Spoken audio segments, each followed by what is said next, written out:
3, 2, 1.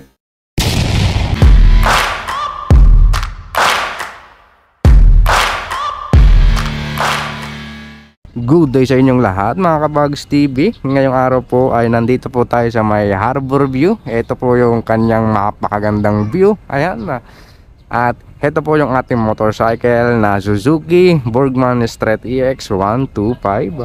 At i-update ko lang po kayo mga Kabags dito sa ating motorcycle. 2 buwan na po ito sa atin. At ito po yung ating mga nilagay dito sa ating motorcycle.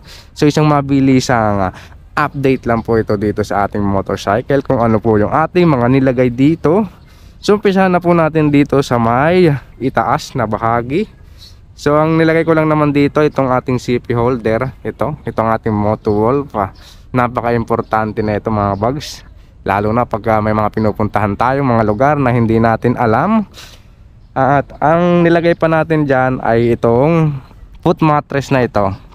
So napaka-importante na ito, lalo na pagka madumi yung ating sapatos. So hindi siya nagre-rekta dito sa may mismong board nitong motorcycle natin. Dito muna siya. Ayan, so nasasala neto yung dumi. At mas maganda kasi pag naglalagay ng gamit, hindi siya madulas. Dahil kung mapapansin nyo mga bags, ang haba dito sa parting ito. Ang diskarte na ginawa natin dyan, yung tornilyo mismo nitong motorcycle nito, yun, tinanggal natin, tapos tinornilyo natin siya ng ganito itsura. Ayan, palabas mula dito, itunusok natin siya para mag-fix siya dyan mga bags. Kasi kung hindi natin gagawin yan, papaypayan or yuyupi yan dahil sa hangin habang nasa biyahe tayo. So napakaganda kung gagawin ito dun sa mga naka-Burgman natin dyan. Maganda to. Then ang nilagay pa natin dyan, syempre itong ating top box mula sa SEC. So ito namang top box natin, galing na ito dun sa ating Honda Beat. Nilipat lang natin dito yung mga bags. At syempre naglagay tayo ng bracket nya. Itong top box bracket nya. So nabili ko ito online. Ang kinagandahan dito mga bags, hindi na natin kailangan tanggalin itong grab dito. Ito mismong hawakan na to na nakalagay dito mo sa ating motorcycle.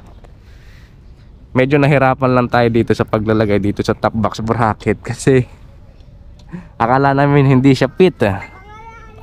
Pero ayan, nagawa naman siya ng paraan mga bags. At saktong sakto.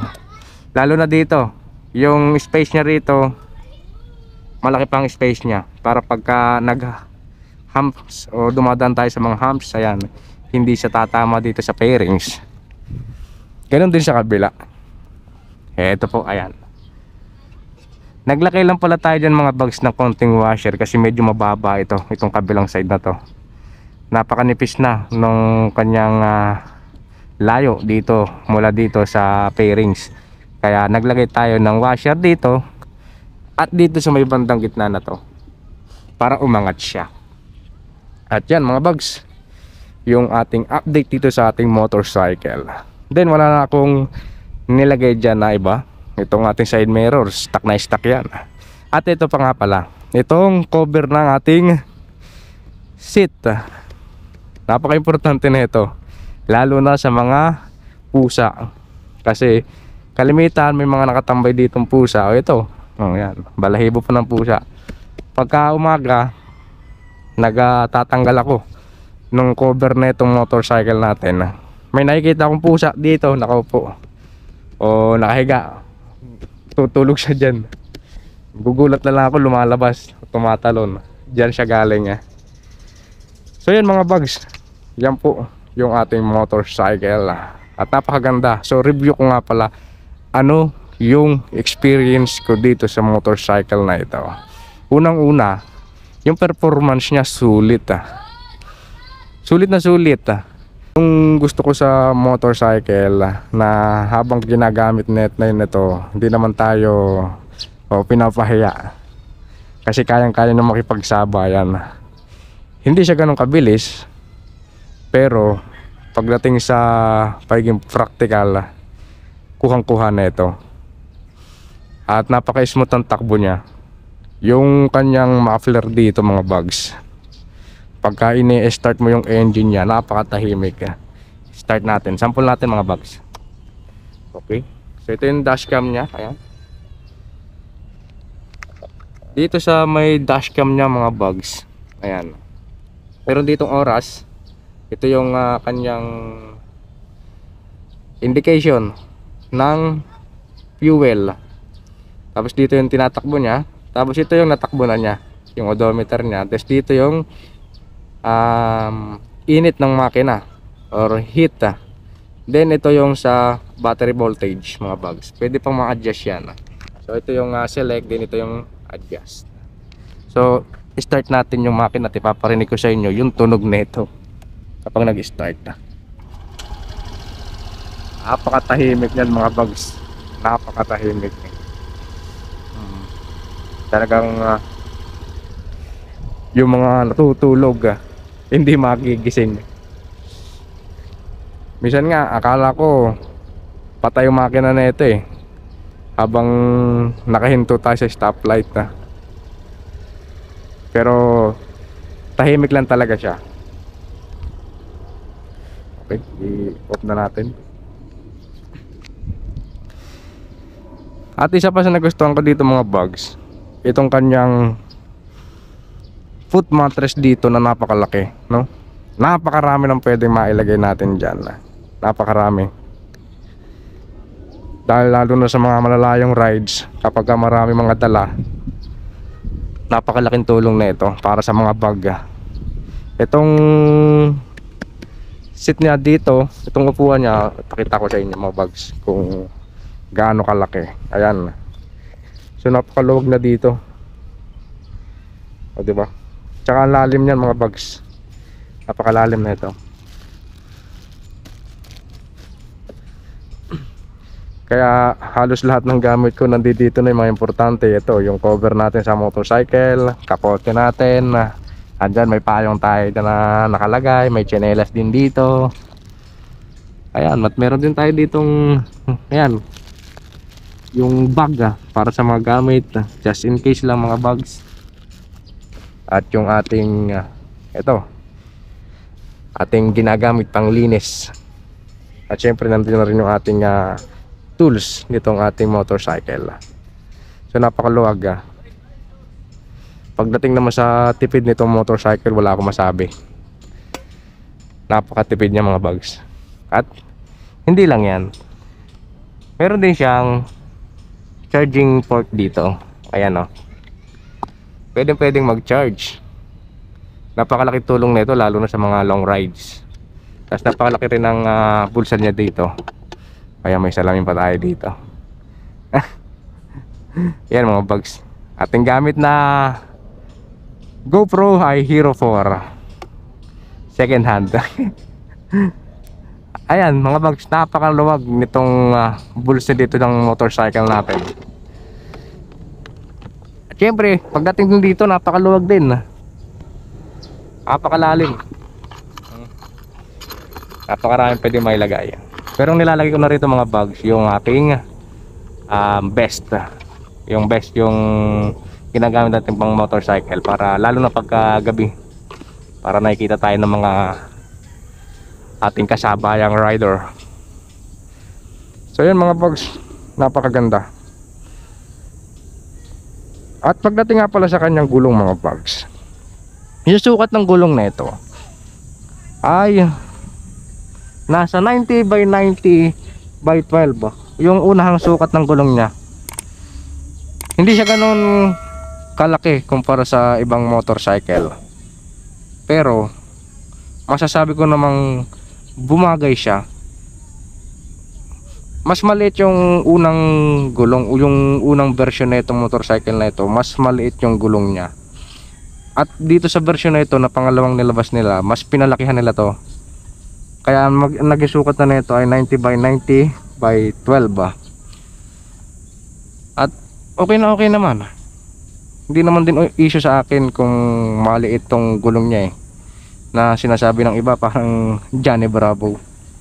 Sa akin okay lang, ang ganda nga Tingnan sa malayuan mga bags. Ang ganda, sakto lang naman sa kanya. Hindi siya ganun kalaki, hindi rin siya ganong kaliit. Sakto lang, tama lang. Tapos dito naman sa likod, yung sukat ng gulong niya dito ay nasa 100 by 80 by 12. Ayan. Mas malaki-laki dito mga bags sa likod. Ayan, at napakaganda. Diba? Napaka-solid. At syempre, yung side stand niya rito mga bags, ayan. Pag sina-side stand yan, matik, mamamatay yung makina. Automatic yan. Isa rin sa safety na ito, motorcycle na ito. At dito mga bags, ayan. Ito, para sa headlight. High, then low. Ito naman para sa signal light. So left, right. Busina natin mga bags. At syempre, ito na tayo dito sa kabilang side na ito, sa right side. Ito po mga bags, kung mapapansin nyo, yung off, yan po yung idling stop system nya mga bags, na once na nakaganto siya, ayan, nakababa siya, kapag tumagal siya ng mga 3 to 5 seconds, I think, kapag nasa stoplight kayo or huminto kayo, mamamatay yung makina nya, mamamatay siya. Pero hindi totally mag-off talaga yung motorcycle, na mag-i-start ulit kayo ng susi tapos bubuksan nyo. Hindi na, pag namatay yung makina, automatic i-throttle nyo lang to, mabubuhay ulit yung makina. So isa pa siyang tipid para sa motorcycle na ito. Pero ako kasi ang ginagawa ko, in-off ko na lang siya, hindi ko na siya ginagamit, para tuloy-tuloy lang sa akin yung yung motorcycle na naka-open yung engine niya. So mas good sa akin 'yan. Pero okay lang naman, depende sa inyo yun mga bags, kung gagamitin niyo siya para pagdating sa mga stoplight na minsan syempre matagal, o kaya huminto kayo, may kakausapin kayo or asikasuhin. Ito maganda, automatic na mamamatay yung makina. At least tipid siya. Another tipid siya. Okay mga bags, napakasulit, di ba? Pagdating dito sa may harap, ayan, napapakita ko sa inyo mga bags yung itsura niya pag nasa harap. Ayan, ayusin lang natin ito. Kaya oh, di ba? Napakapogi. Sabi nila, tinatawag nila itong Baby NMAX dahil sa itsura niya. Sa akin naman, ano man ang maging itsura niya o kung ano man tawag sa kanya, goods na goods siya para sa akin. Ang laki niya, ang balik niya tingnan, at the same time parang ang brusko niya ba sa daan. Maliit lang yung gulong niya, tapos ang laki ng katawan niya, hindi naman issue sa akin yan. Apakapogi pa rin ang motorcycle natin. Yan, walk around natin yan mga bags, diba? Ito yung bida sa atin sa video natin na yan. So pagdating naman sa muffler na ito, wala akong masabi. Hindi naman issue sa akin kung tahimik siya Iba kasi nagpapalit ng muffler para may mas angas. Yun yung naririnig ko o may siguro yung iba gusto lang talaga na na mas maganda yung tunog ng motorcycle nila kasi mas maganda siyang sa daan, diba? Lalo na yung mga big bike, syempre normal yun sa mga big bike. Safety rin kasi yun lalo na pagka dumadaan sa expressway yung mga big bike, pagka mas maingay yung muffler para alam ng mga nasa tabi at nasa unahan na nandiyan yung yung big bike natin na parating. At least na-aware yung mga nasa paligid niya. Lalo na sa expressway, mabibilis yung takbo dyan. So isa na rin siyang safety. So sa atin naman dito, hindi naman to pang expressway. Dito lang din to sa city.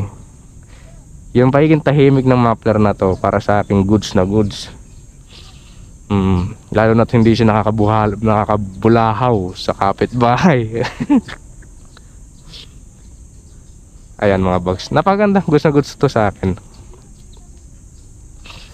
Pagdating naman sa gulong niya, okay na okay din Kasi makapit din siya, hindi siya madulas. Napakaganda ng performance ng gulong na ito. At yung preno niya ay ito pa. Napakaganda ng preno na ito mga bags. Talagang pag preno mo sa kanya, hindi kayong halos susub-sub ba. Napakaganda ng performance. Talagang kakapit talaga siya ng napaka solid. Na talagang hindi ka naman mag i-skid dun sa pagtakbo mo. Yung mabilis ang takbo tapos biglang preno, hindi siya gano'n na mag-i-skid. Depende lang yun sa lugar mga bags ha. Kasi kung yung lugar ay mabuhangin or malumot, yan, yung mga madudulas talaga na lugar, may possible talaga na mag-skid. Pero dun sa mga normal na semento, hindi siya gano'n mag-i-skid. Napakakapit ng kanyang gulong at the same time yung preno niya napakaganda rin ng performance. Ayan mga bags, napakasulit talaga nitong ating motorcycle. At sa mga susunod, kung meron pa tayong papalagay dito sa ating motorcycle, i-update ko kayo mga bags. Sa ngayon, yun na lang muna. At heto na nga, andito tayo sa may Harbor View. Pakita ko lang ng mabilisan itong location na ito. Dito tayo nagsagawa nitong ating pag-update dito sa ating motorcycle. At heto, diba? Napakaganda. Ito yung kabilang side na yan na may mahaba. Napakarami po ng kumakain dyan, lalo na pagkagabi. Yan po yung Harbor View Restaurant. Napakarami kumakain dyan. Yan yung ituturo nyo lang po yung kakainin nyo na buhay pa. Tapos iluluto na nila yon. So hindi ko pa na-try kumain dyan. Try natin yan sa susunod mga bags. At eto, taga Batangas kasi ako mga bags. At yung Batangas namin ay sa Tingloy. At medyo matagal-tagal din tayo dito sa Manila. Dahil syempre tatrabaho tayo. Kaya namimiss ko yung mga ganitong lugar na may mga, ayan, maraming bato, tapos may dagat, diba? Nakakaganda ng ambience, diba? Maganda siya pagmasdan. Minsan pagka mabigyan tayo ng pagkakataon at makapunta ulit tayo doon sa probinsya, gagawin ko ng video yun para may pakita sa inyo mga bags yung isla ng Tingloy. May mga ibang vlogger na rin nag-vlog ng ating probinsya doon sa Tingloy, yung Masasa Beach. Yun yung isang beach doon na madalas pinupuntahan ng mga nagpupunta ron sa isla na yun ng Tingloy. So pag mabigyan tayo pagkakataon, punta tayo doon mga Kabags TV. Sa ngayon, dahil ito yung malapit lang dito sa aking lugar, so dito na muna ako magtingin-tingin. Bihira lang naman ako dito mga Kabags TV. Napadaan lang, tapos sinabay ko yung pag-update dito sa ating motorcycle. So hanggang dito na lang po muna. Sa mga hindi pa po nagsasubscribe dyan sa ating channel, subscribe na po kayo and click the notification bell for more upcoming videos. Hanggang sa muli, salamat po mga bags.